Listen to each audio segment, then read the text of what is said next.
Kamusta ang lahat? Mayroon akong natatanging kwento na ibabahagi tungkol sa isang batang babae na ang pangalan ay Nor. Siya ay katulad ninyo, ngunit siya ay natututo ng bagay na mahalaga kung paano gagamitin ang kanyang boses na superhero. Nakadama ka na ba ng hindi nakakasigurado o bahagyang pagkatakot tungkol sa isang bagay? Baka isang bagay na pakiramdam mo ay tila wala sa lugar o nagdudulot sa iyo ng hindi pagkakomportable? Ganito yun. Si Nor ay natututo kung paano gagamitin ang kanyang boses na superhero para pag-usapan ang tungkol sa mga bagay na iyon at humingi ng tulong sa lahat ng tao sa komunidad para matulungan siya. Halina at magsimula na tayo. Napangiti si Nor nang sipain ni tatay ang bola sa kabila ng damuhan. "Ngayon, ikaw naman," sabi ni tatay. Ngunit sa isip ni Nor ay hindi niya magagawa ang pagsipa. "Sana ay pwede akong isang superhero kagaya mo, tay. Malaki, malakas at matapang." "Sa tingin ko ay kaya mo, Nor. Magsimula ka lang ng maliit." Huminga ng malalim si Nor. At pagkatapos ay ubod lakas na sinipa ang bola. Pataas, pataas at pataas pa ang bola. Lampas sa malaking puno at tumama sa bandang bakod. Tumalon si Nor sa mga bisig ni tatay at sila ay napasigaw sa tuwa. Ngunit naramdaman ni Nor ang pagkahilo nang itinaas siya ni tatay ng medyo mataas-taas. "Okay ka ba?" tanong ni tatay. Tumango si Nor. Pinipilit niya ng husto ang sarili na maging malaki, malakas, at matapang na kagaya ni tatay. "Pwedeng may sasabihin ako sa'yo?" tanong ni tatay. Ang mga superhero ay nasa kalakasan kapag sinabi nila sa mga tao kung paano ang saloobin nila, lalo na kung may taong nagdulot sa kanya ng hindi pagkakomportable o hindi ligtas. Sumimangot si Nor at nagtataka kung paano ang mga superhero ay talagang makakadama ng hindi pagkakomportable o hindi ligtas. Doon sa parke, si Nor ay nagtataka tungkol sa sinabi ni tatay habang siya ay gumagawa ng bahay kastilyo na buhangin kasama ang kambal na Reyes. Kaya tinanong niya sina Lola at Lolo Reyes kung ano ang gagawin nila kung may taong magdudulot sa kanila ng hindi pagkakomportable o ligtas. "Tinatanong ko ang konseho ng mga matatanda upang makatulong na itama ang anumang mga mali sa pagpanatili ng kapayapaan," sabi ni Lolo Reyes. Nakakatawa ito kay Nor dahil sa palagay niya ay wala namang mas matanda pa kay Lolo Reyes. "Ipinagdadasal ko ang aking proteksyon at proteksyon ng aking mga minamahal," sabi ni Lola Reyes. Patuloy na nagtataka si Nor tungkol sa sinabi ni tatay habang siya ay nagduduyan kasama ang kanyang kaibigan na si Rowery. Kaya, tinanong niya si Rowery kung ano ang kanyang ginagawa kung may taong nagdulot sa kanya ng hindi pagkakomportable o hindi ligtas. "Tinuruan ako ng aking tatay sa pagbibigkas ng mga espesyal na salita para sa proteksyon. Ang sabi niya ay dapat ko itong bigkasin ng malakas dahil nakakagamot ang tunog. Kung minsan, sumasayaw ako ng sayaw ng mangdirigma para takutin ang mga ibon. Ngunit kung sila ay ubod ng laki, ako ay sumisigaw para marinig ako ng aking mga mas matatandang kuya na makakatulong sa akin." Sa lugar ng sentro ng komunidad, si Nor ay nagtataka tungkol sa sinabi ng tatay habang tumutulong siya sa manager na si Amrita sa paglalatag para sa pistahan ng kultura. Kaya, tinanong niya ito kung ano ang kanyang ginagawa kung may taong nagdulot sa kanya ng hindi pagkakomportable o hindi ligtas.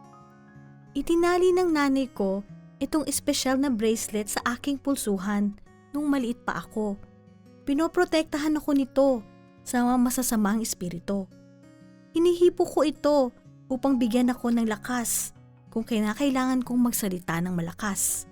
Katulad nung isang araw nang makita kong may taong sinisira ang mga hardin sa parke at sinabi sa tagabantay ng parke. Doon sa tindahan ng mga aklat, si Nor ay nagtataka tungkol sa sinabi ni tatay habang siya ay kumukuha ng mga inirerekomendang aklat mula sa may-ari na si Aya.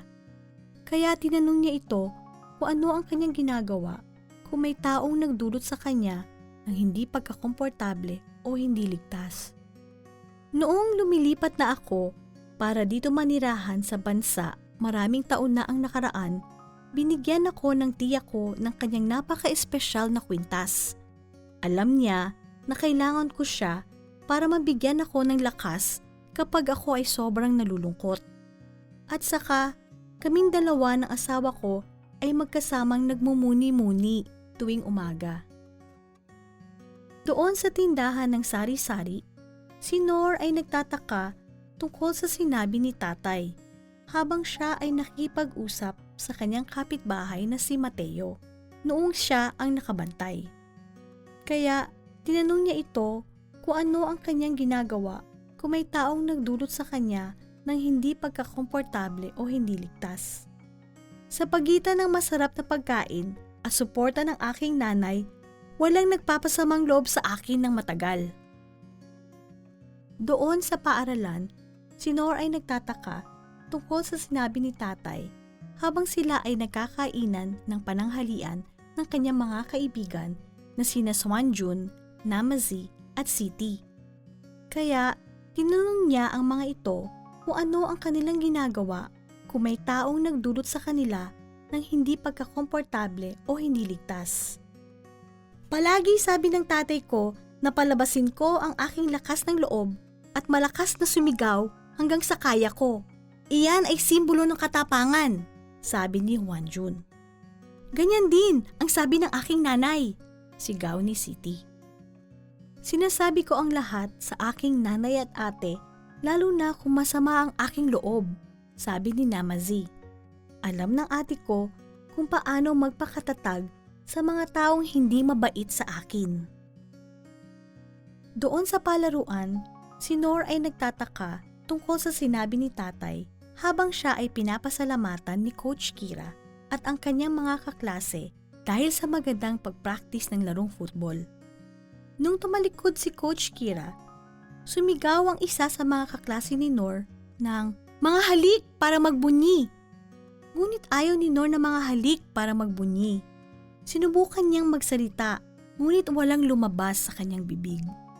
Okay ka ba, Nor? Tanong ni Coach Kira. Tumango ng ulo si Nor. Sinisikap ang sarili na maging malaki, malakas at matapang katulad ng tatay. Okay lang na magsabi ng ayaw mo sa mga bagay na nagdudulot ng hindi pagkakomportable o hindi ligtas. Maaari mong subukang gawin ang aking ginagawa. Hayaan mong ang iyong koneksyon sa kalikasan ay magbigay sa iyo ng lakas na kailangan mo. Kung inisip mong hindi mo kayang gawin o ang tao ayaw kang pakinggan, magsabi sa isang taong may edad na iyong pinagtitiwalaan na sila ang magsasabi ng ayaw mo para sa iyo. Malalim na huminga si Nor.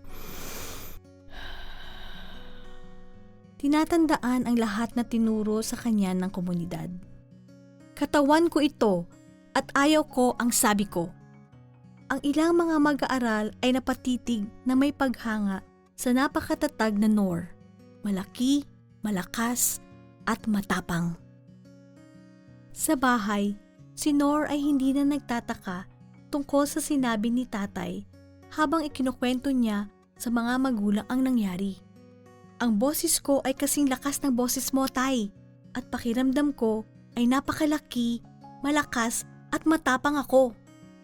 Huminga ng malalim si Nor at inisip niya muli ang kanyang komunidad. Tatay, nung inihagis mo ako ng papataas nung isang araw, hindi ko masyadong nagustuhan. Talagang may pagmamalaki niya si Nor dahil sa pagsasabi ng tunay niyang saloobin. Napangiti si Nor habang si nanay ay naglalagay ng espesyal na pulsera sa kanyang pulsuhan. Ito ang magpapaalala sa iyo na magtiwala sa iyong mga damdamin at gagawin kang mas malakas pa ang aming matatag na Noor.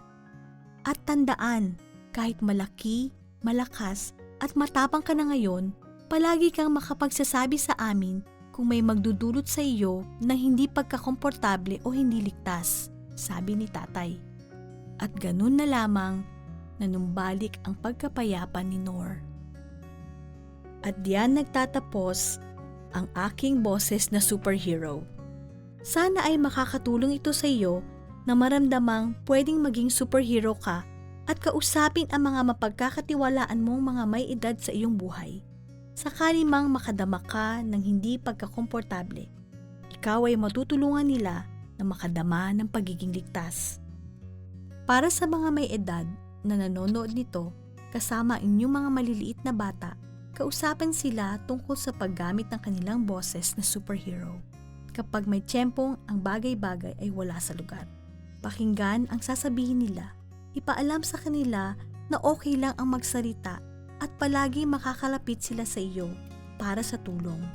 Ang My Superhero Voice na librong kwento ay mayroong mga pagdikta sa katapusan ng libro para matulungan kang umpisahan ang mga pag-uusap sa mga bata at mga taong kabataang edad sa iyong mga buhay. Para may download ang libro na makukuha sa 18 mga wika o para sa higit pang mabatid kung paano masagawa ng mga pakikipag-usap sa mga bata, bisitahin ang childsafety.gov.au/translated.